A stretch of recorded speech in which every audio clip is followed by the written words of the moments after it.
जब आप अपने से एक क्वेश्चन पूछोगे कि यार मैं 2 साल से कोचिंग कर रहा हूँ, मैं 3 साल से कोचिंग कर रहा हूँ, मैं 1 साल से कोचिंग कर रहा हूँ, मैंने कोई कमी नहीं छोड़ी, मैं स्टडी कर रहा हूँ, ऐसा सब बोलते हैं, तो भी मेरे नंबर बढ़ क्यों नहीं रहे?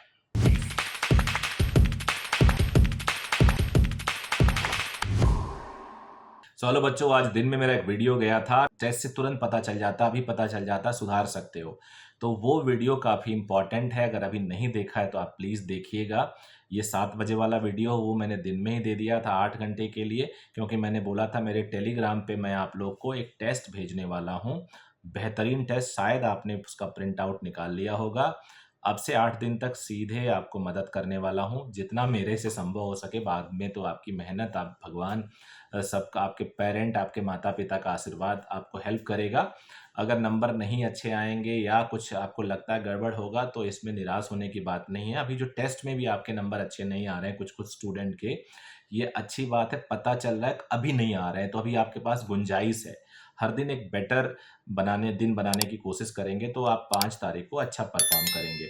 मैं इसमें पेरेंट्स से थोड़ा बात करना चाहता हूँ कि आप पैनिक मत होइए। देखिए, बहुत कुछ नहीं किया जा सकता है। मैंने आपको बोला मैं छोटे-मोटे टिप्स दूँगा, पिछले वीडियो में बोला था।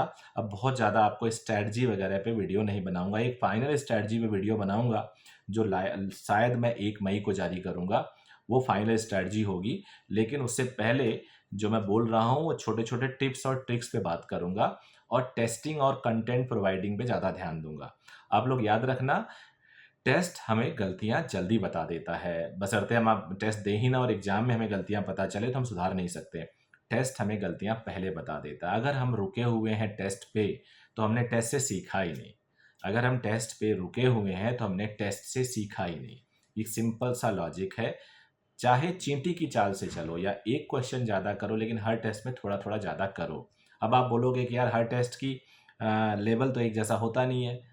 यार लेवल एक जैसा नहीं होता तो भी आप एक जैसा ही स्कोर क्यों कर रहे हो? अब भाई अगर लेवल एक जैसा नहीं है तो एक जैसा स्कोर क्यों कर रहे हो? बढ़ाओ फिर। भाई कोई तो कम भी आया होगा, और अगर कोई ज़्यादा टफ आ गया तो नीचे चले जाओ, नीचे भी नहीं जा रहे हो, आप एक रेंज में ही स्कोर कर रहे हो। तो कहीं न कहीं आप स्टैग्नेटेड हो, यानी मैच्योर, मतलब टर्मिनल वेलोसिटी अचीव कर ली है, फिजिक्स वाले जानते होंगे, कांस्टेंट वेलोसिटी अचीव कर ली है। आपको वेलोसिटी अपना बढ़ाना पड़ेगा, आपको अपने प्रोसेस को एक्सेलरेट करना पड़ेगा। दिमाग पे ठंडे दिमाग से बैठो और सोचो, आंखें बंद करो और थिंक। आधे घंटे आप आंख बंद करके एकदम मोबाइल से दूर होके सोचो, और वो आधे घंटे आप आंख बंद करके मोबाइल से दूर होके सोचोगे, बोलो कि यार मेरे नंबर कम क्यों आते हैं। बिलीव मी, बच्चे से ज़्यादा उसको कोई और नहीं जानता है, ना उसके मम्मी, ना पापा, ना टीचर। तो जब आप अपने से एक क्वेश्चन पूछोगे कि यार मैं 2 साल से कोचिंग कर रहा हूँ, मैं 3 साल से कोचिंग कर रहा हूँ, मैं 1 साल से कोचिंग कर रहा हूँ, मैंने कोई कमी नहीं छोड़ी, मैं स्टडी कर रहा हूँ, ऐसा सब बोलते हैं, तो भी मेरे नंबर बढ़ क्यों नहीं रहे? क्या मैं इस लेवल पे नहीं हूँ कि मैं 600-700 लेके आऊँ? क्या मेरे में कमी है? क्या मेरे पेरेंट ने मुझे एक कमी कर दी कि मेरे नंबर नहीं बढ़ रहे हैं? जब ये आप सोचोगे तो 50 चीज़ें आपके दिमाग में आएँगी। उन्हीं 50 चीज़ों में 2-3 चीज़ें आपके लिए क्लिक कर जाएँगी। अब आपको क्या करना है, अपने दिमाग से उसी आधे घंटे के दौरान एक सॉल्यूशन पूछो, और जब सॉल्यूशन आप पूछोगे, तो सॉल्यूशन दिमाग देगा। मैं चैलेंज के साथ कहता हूँ, अगले 8 दिनों में अगर आपने 50 से 100 नंबर बढ़ा लिए अपने, अगले 7-8 दिन में, 8 दिन है, 50 से 100 नंबर बढ़ा लिए, तो 365 दिन आपका बचने वाला है, जो आप रीड्रॉप करोगे तो उसमें खर्च हो जाएगा। हर दिन की कमाई, हर दिन का स्ट्रेस, हर दिन की अनसर्टेनिटी, हर दिन का एक प्रेशर और पैसा, तो आपको पता ही है प्राइसलेस होता है टाइम। जैसे-जैसे आप प्रोफेशनल लाइफ में आओगे स्टूडेंट्स, तो आपको पता चलेगा कि टाइम इज़ प्राइसलेस। टाइम को खरीदा ही नहीं जा सकता, और ये निकल गया तो कुछ नहीं बचता। तो आप अपनी ज़िंदगी से 1 साल कमा लोगे इन 8 दिनों में। 1 साल की कमाई आप अभी इमेजिन नहीं कर पा रहे हो। जितने भी बॉर्डर लाइन स्टूडेंट्स हैं, प्लीज़ आप इस वीडियो को ध्यान से सुनो दोबारा, कि आधा घंटा आप समय निकालिए, शांति के साथ बिल्कुल कमरे में कोई नहीं होना चाहिए, मोबाइल-वोबाइल बिल्कुल नहीं बजना चाहिए एंड थिंक, प्लेन सीट होना चाहिए, पेन होना चाहिए। सोचो आप कि क्या what went wrong with you? Why your marks is not increasing? Why have you have stuck somewhere else? चलो इस वीडियो की हेडिंग ही दे देता हूँ, मैंने सोचा नहीं है, why your marks is not increasing, और इसके साथ थोड़ा ऐड कर देता हूँ। हिंदी में लिख देता हूँ, हिंदी टच करता है ना बच्चों? टच करता कि नहीं करता है? इंग्लिश में थंबनेल रखूँ या हिंदी में रखूँ? चलो ठीक है, ये तो मज़ाक की बात हो गई। अब दूसरे मुद्दे पे आ जाते हैं। आपके दिमाग ने सॉल्यूशन बोला, सॉल्यूशन बोलने पे कुछ कई कॉमन सॉल्यूशन आएँगे, लेकिन मैं अपनी तरफ से कुछ पर्टिकुलर सॉल्यूशन दे देता हूँ। पेपर देते टाइम, अभी तक आपने बहुत पेपर दे दिया होगा। पेपर देते टाइम क्या आपको ऐसे क्वेश्चन पे आप रुकते हो कि यहाँ पे आप डाउट होते हो कि यार इसका हो भी सकता, नहीं भी हो सकता, और अल्टीमेटली आप उसको सही कर देते हो।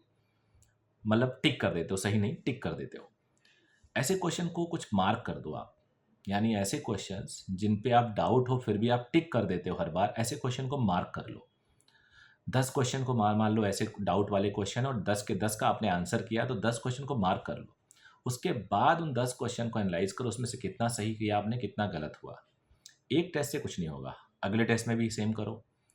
मे बी 8 ही हो, मे बी उसके बाद कम हो, और परसेंटेज निकाल लो। आप देखो कि हर दिन आप ऐसे कितने क्वेश्चन कर रहे हैं और उसमें से क्या गलत हो रहा है, उसके बेसिस पे कंक्लूजन दिमाग में आएगा। अगर आप मैक्सिमम गलत कर दे रहे हो तो दिमाग कहेगा यार जिस पे डाउट है उसको टच ही नहीं करेंगे आज के बाद। ज़्यादातर आप सही कर दे रहे हो तो दिमाग पॉजिटिविटी में आ जाएगा।